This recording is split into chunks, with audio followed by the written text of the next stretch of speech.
हरे कृष्णा। राधे राधे। आप सभी का स्वागत है मेरे YouTube चैनल किस्से किरदारों के में। और आज की कहानी का शीर्षक है मुफ्त के गुब्बारे। तो आइए इस कहानी को शुरू करते हैं। माँ, मुझे 100 रुपए चाहिए। होली आने वाली है, अभी पिचकारियाँ सस्ती मिल जाएगी। होली के दिन दुकानदार पिचकारियों के दाम बढ़ा देते हैं। समीर ने माँ को हिलाते हुए कहा। माँ पलंग से उठकर बैठ गई।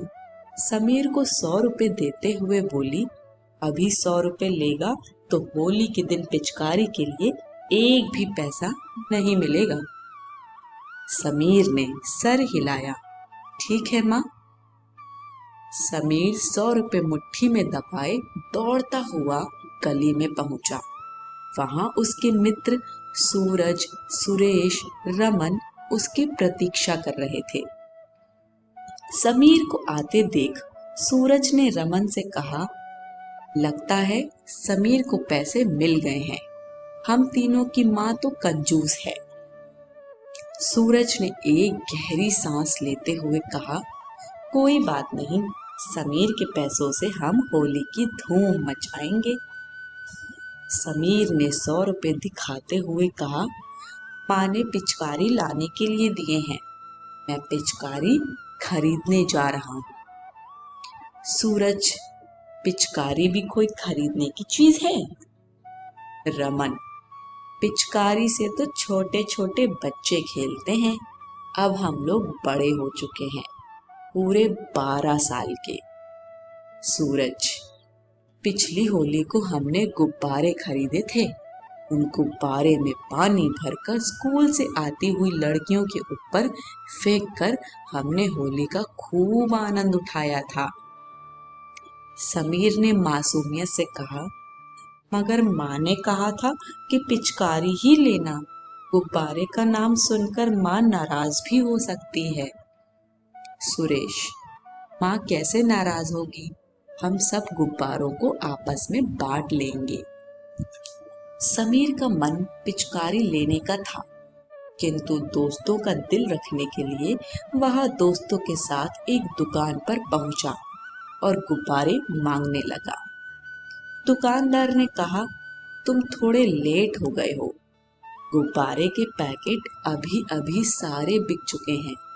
यहाँ से कुछ दूरी पर एक सड़क है, उस सड़क के पार हमारी ही एक और दुकान है, वहां तुम्हें सब तरह के रंग बिरंगे गुब्बारे मिल जाएंगे। समीर अपने दोस्तों के साथ चल पड़ा। रोड वाली सड़क पार करते समय समीर एक आदमी से टकरा गया। उसके पीछे कंधे पर एक बड़ा सा थैला था। थैला टकराने की वजह से गिर गया। उस थैले में बहुत सारे गुब्बारों के पैकेट थे जो सड़क पर बिखर गए थे। वह आदमी जल्दी जल्दी गुब्बारे के पैकेट थैले में भरने लगा। सुरेश ने उस आदमी से कहा, अंकल जी, आपके पास इतने सारे गुब्बारों के पैकेट हैं, क्या तुम्हारे बहुत से बच्चे हैं? बच्चों का नाम सुनकर वह आदमी थैला उठाकर बोला, मेरा कोई बच्चा नहीं है। रमन ने कहा, तो तुम ये गुब्बारे के पैकेट बेचने का काम करते हो? वह आदमी बोला, मैंने ये गुब्बारे यहाँ की सभी दुकानों से खरीदे हैं, पास में ही मेरा घर है, मैं तुम्हें फ्री में गुब्बारे के कई पैकेट दूंगा, क्या तुम मेरे घर चल सकते हो? उस आदमी के पीछे पीछे वह चारों दोस्त भी चल पड़े।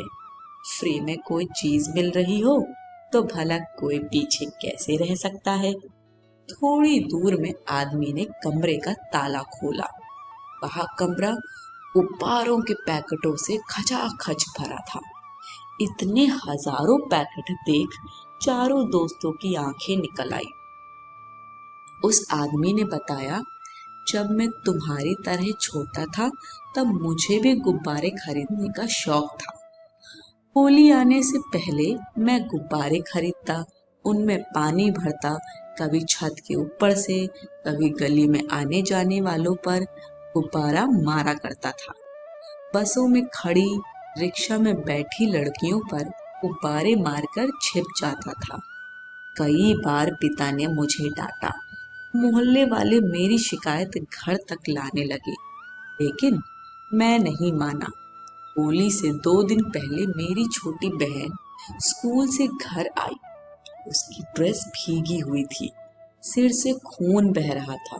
तब बहन ने बताया, स्कूल से आ रही थी, किसी लड़के ने पानी से भरा गुब्बारा मेरे मारा। एक गुब्बारा तो मेरी पीठ पर लगा तो मैं तड़प गई। फिर दूसरा गुब्बारा तेजी से आया तो गाल पर लगा। फिर तीसरा गुब्बारा मेरे कान पर लगा। मेरा कान एकदम सुन्न हो गया। आंखों के आगे अंधेरा छा गया और मैं वहीं सड़क पर गिर गई। वहीं कुछ दूरी पर खड़े बहुत से लड़के जोर जोर से तालियां बजा रहे थे। एक भाला व्यक्ति मुझे ऐसी हालत में देख उन लड़कों के पीछे एक बड़ा सा पत्थर लेकर दौड़ा तो वहां लड़के भाग गए। वहां अंकल मुझे यहाँ घर के गेट तक छोड़कर चले गए। इतने में माँ कमरे में आई। तब तक बहन बेहोश हो चुकी थी। बहन के सिर से खून बहता देख तुरंत डॉक्टर के पास ले गई। डॉक्टर ने अस्पताल ले जाने की सलाह दी। मैं माँ के साथ अस्पताल पहुंचा। तब तक अस्पताल में पापा भी आ चुके थे। डॉक्टर जी ने कहा, जो बेड खाली हो अपने मरीज को वहां लिटा दो। अस्पताल के सारे बेड फुल थे। एक बेड पर 3 मरीज, किसी बेड पर 4 मरीज। तब डॉक्टर साहब ने बताया, होली आने से पहले ही यहाँ मरीजों की संख्या बढ़ जाती है। सबसे ज्यादा संख्या गुब्बारों से चोट खाए हुए लोगों की होती है। पलंग नंबर 1 पर जो आदमी है वह बस ड्राइवर है। किसी ने तेजी से चलती बस में गुब्बारा मारा तो ड्राइवर इस बात से बेखबर था। शीशा खुला था। गुब्बारा ड्राइवर की आंखों में लगा। ड्राइवर की बस एक खंबे से टकरा गई। बस में बैठे कई यात्री भी घायल हो गए। वहां देखो, दूसरे पलंग पर एक बूढ़ी महिला, उसके कान की नस फट चुकी है। किसी लड़के ने पानी से भरा गुब्बारा पूरी ताकत लगाकर मारा था।